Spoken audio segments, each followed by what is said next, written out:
No había querido hacer ningún cafecito hasta que no se celebraran las elecciones de gobernadores que tuvieron lugar hoy. Lo estamos haciendo hoy, en la noche del 16 de diciembre, ya conociendo los resultados de este proceso. He pensado que hoy, en esta oportunidad, es obligatorio hacer un conjunto de reflexiones que, con la mayor claridad, pero con la mayor sinceridad, porque creo que es la única manera que podamos corregir errores y buscar acertar en el camino hacia adelante, es realmente dejar de vivir en la negación. Hoy representó una pérdida, una derrota monumental para los que creíamos y creemos que el país merece otra suerte y otras oportunidades. Decir que no fueron satisfactorios los resultados, ¿cómo que satisfactorios? Fueron terribles. Perdimos el estado Zulia, el estado más importante del país, Carabobo, el estado más importante de la economía industrial venezolana. Perdimos el estado Táchira, que es la puerta a Sudamérica. Perdimos Nueva Esparta, que es la isla con mayor potencial turístico del país y una de las más del Caribe. O sea, es una pérdida en conjunto y que hayamos preservado 3 gobernaciones. Ya había dicho los directivos de la MUT en noviembre que si no ganábamos 7 gobernaciones, era una catástrofe. Evidentemente estamos ante una catástrofe. Ahora, ¿qué quiere decir eso? ¿Y por qué sucedió? Aquí no ganaron los candidatos del señor Chávez. El que ganó las elecciones fue el señor Chávez. El señor Chávez derrotó a todos nuestros candidatos en los sitios donde perdimos la gobernación. Entonces, eso nos debe llevar a una reflexión importante. Si la lucha es contra Chávez, ¿por qué es que no lo hemos confrontado? ¿Por qué no aprendimos de los errores del 7 de octubre? La campaña presidencial del 7 de octubre nuestra estuvo guiada por pensar que era una subasta de los venezolanos, que el que pagara más por ellos ganaríamos ese voto. Cuando el salario mínimo era 2.000, ofrecimos 2.500. Cuando había misiones, ofrecíamos una ley de misiones. Era primero un irrespeto a los venezolanos, y segundo, un desconocimiento de que el señor Chávez lo adoran millones de personas. Evidentemente tienes muchos que no están así, sino que están alquilados o subvencionados o chantajeados, puede ser el caso. Pero el hecho es que fue una puja por los venezolanos cuando el que tenía todos los recursos del señor Chávez. Mirando qué ha sucedido ahora, ya será un tema de mucha discusión, pero son 14 años de derrotas que llevamos. Y hay algo importante dentro de esas derrotas. En los triunfos que tuvimos hoy, 2 de los gobernadores, el de Amazonas y el de Lara, eran miembros del partido del PSUV, chavistas. Hoy no, hoy están del lado de la unidad. Pero debemos reconocer entonces que eso tiene unas implicaciones. ¿Por qué? Si nosotros no analizamos qué ha pasado en el país, y si las mismas personas que vienen cometiendo errores, manejando las modalidades, manejando la política, siguen a cargo, vamos a llegar a los mismos resultados de continuar perdiendo el proceso electoral. Una de las reflexiones es que el espacio electoral no es el único en el cual una nación que siente que sus derechos están siendo vulnerados, recortados, sustraídos. Hay otros recursos que nos da la Constitución. Y uno de los recursos es justamente la protesta. Aquí llegamos. Los dirigentes de la oposición fueron permitiendo un cambio de fechas. Por ejemplo, haber admitido que las elecciones presidenciales fueran anticipadas al 2 de octubre. Era evidente que conocían el estado de la salud del señor Chávez. Si se hubieran celebrado como siempre el primer domingo de diciembre, el 2 de diciembre, el señor Chávez hubiese estado en La Habana atendiéndose en una operación de emergencia. Si estas elecciones se celebraran más adelante, no hubiesen caído el 16 y mañana un puente, cuando la gente salía de vacaciones. En ese proceso de irnos acomodando, hemos venido cediendo espacios. Por eso yo he hablado mucho de que ha sido un fraude en cámara lenta lo que nos viene ocurriendo. Pero en el fondo es más. Es haber abandonado un poco nuestra identidad. Es haber tirado a la basura los mejores 40 años que ha tenido nuestro país con todas sus limitaciones, que fueron los de la vida democrática venezolana. Haber borrado nuestra historia como si no existieran nuestros padres, nuestros abuelos y todo lo que existe en el país. Un desprecio a nuestra historia, un desprecio de los valores que nos han hecho venezolanos.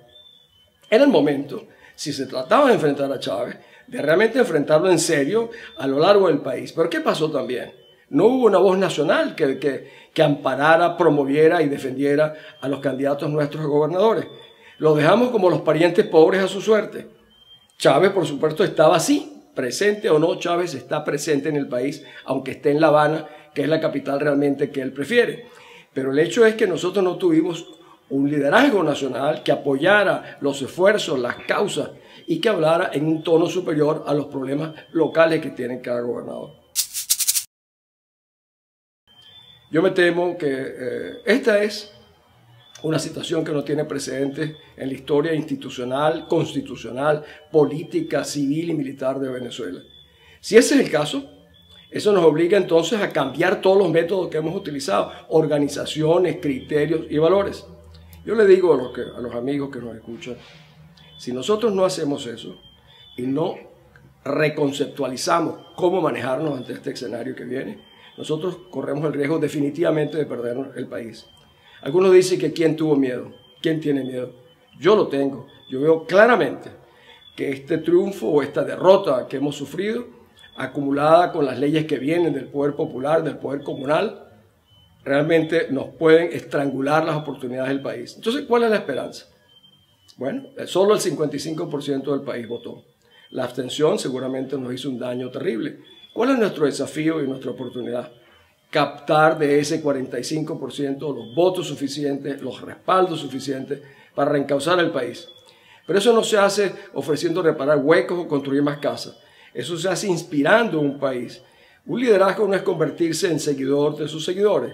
El liderazgo significa inspirar a toda una sociedad. Para eso yo creo, aquí nosotros tenemos que promover una gran alianza nacional, donde estén líderes juveniles, iglesias, academia, gremios, sindicatos, empresarios. Más allá de la MUT. La MUT es muy importante en el manejo de los partidos políticos, pero no es suficiente. Siempre he pensado que un pequeño grupo de partidos políticos no puede montarse a la espalda la responsabilidad de que perdamos nuestras libertades, porque luego no tendrán cómo resarcirlo. La única manera de que nosotros tengamos una representatividad legítima, creíble, transparente, independiente, es una alianza nacional, que no es que desplace ni haga acabar a la MUT, pero sí que la amplíe de una manera notable. La MUT puede ser parte de una alianza nacional.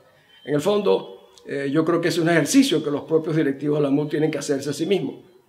Son muchos años de equivocaciones, son muchos años de errores. Es bien cierto que hay muchos aciertos también en el camino, pero cuando estamos ante una situación como la que enfrentamos hoy en día, todo tiene que modificarse, todo tiene que repensarse. Ese es mi mensaje y yo aspiro a que los venezolanos realmente podamos promover esa alianza nacional, sin la cual va a ser, yo diría, muy difícil que nosotros salgamos adelante.